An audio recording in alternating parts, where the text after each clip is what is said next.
रूममधले पाणी संपले होते म्हणून गच्चीवरती आलो, पण यात थोडे पाणी होते ते झाडांना घातले. त्यानंतर पाणी भरेपर्यंत एवढं ऊन लागलं तर सांगायचंच कोणाला, म्हणलं खूप अवघड आहे पुण्यामध्ये, कधी उन्हाळा तर कधी पावसाळा, खूप अवघड आहे. त्यानंतर भावांनो मला एक टेकडी दिसली इकडे, हे टेकडी कोणती आहे कमेंट करून नक्की सांगा. आणि खाली खूप आवाज येत होता म्हणून खाली डोकावलं, तर खाली एवढ्या उन्हातानाचं काहीतरी काम चालू होतं या काकांचं. त्यानंतर म्हटलं रूममध्ये जावा. रूममध्ये आल्यानंतर अक्षरशः 12 वाजले होते आणि रूममध्ये पूर्ण अंधार, काही करता पण येईना. मग म्हटलं मुलं काय म्हणे आम्हाला अंधार केल्याशिवाय झोपच नाहीत. मग म्हटलं खाली जावा. तर भावांनो मला एक गॅसची गाडी पण दिसली, काय म्हणे गॅस भेटत नाही. तर भावांनो मला भूक लागली होती म्हणून जेवायला आलो. आणि इथं असं आहे मेसला ना भावांनो 2 भाज्या भेटतात आणि फक्त 50मध्ये, आणि 3 चपात्या पण भेटतात. तर बाकीचे सर्व ठिकाणी महाग झालेलं आहे.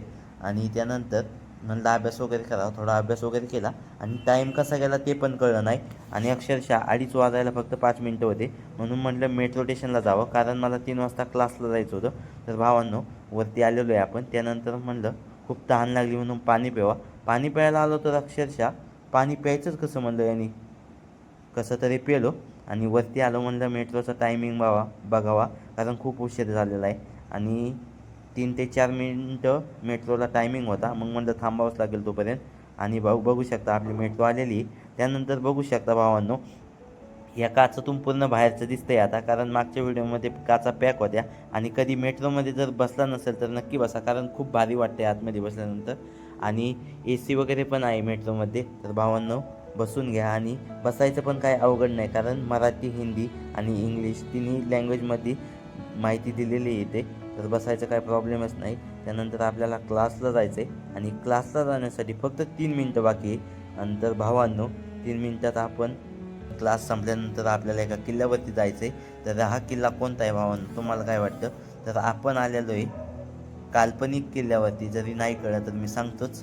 आणि भावांनो त्यानंतर आपल्याला एका फिश टँकला पण जायचं होतं, पण खूप उशीर झाला होता तरी मी नाही गेलो. तर भावांनो तुम्हाला जर जायचं असेल तर 10 ते 20 रुपये तिकीट आहे. आणि तरी तुम्हाला दाखवण्याचा प्रयत्न करतो. फिश मासे वगैरे पोहतात येते, तर ते गावाकडे गेल्यानंतर बघायला भेटताच म्हणून मी नाही गेलो आणि उशीर पण झाला होता.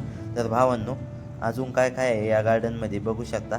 तर खूप भारी वाटते, झाडे वगैरे पण हिरवेगार आहे. आणि हे दगड वगैरे पांढरे कशासाठी केले होते मला नाही कळलं.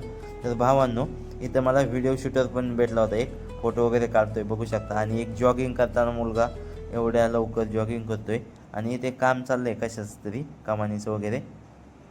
तर भावांनो हे गार्डन, या गार्डनला जर तुम्हाला यायचं असेल तर मी शेवटी नक्की सांगतो. आणि हे झाडावरती कायला टाकलं आहे मला शेवटपर्यंत नाही कळलं. तुम्हाला काय वाटतं हे काय आहे? कमेडी गार्डन आहे छत्रपती संभाजीराजे उद्यान. कधी यायचं असेल तर नक्की भेट द्या. आणि हे बरोबर मेट्रो स्टेशनच्या खाली आहे छत्रपती संभाजी उद्यानच्या.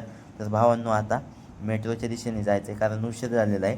आणि मागच्या व्हिडिओमध्ये बघू शकता या नदीला पाणीच नव्हतं, आता पाणी होतं सॉरी.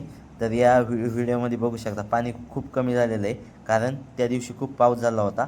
तर भावांनो आता उशीर झाला आहे म्हणून मेट्रो कार्डला रिचार्ज पण करायचं आहे, कारण रिचार्ज संपला होता. मी 200 रुपयाचा रिचार्ज केला.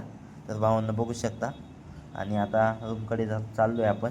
तर भावांनो असेच व्हिडिओ पाहण्यासाठी चॅनलला फॉलो करा. Bye bye, take care.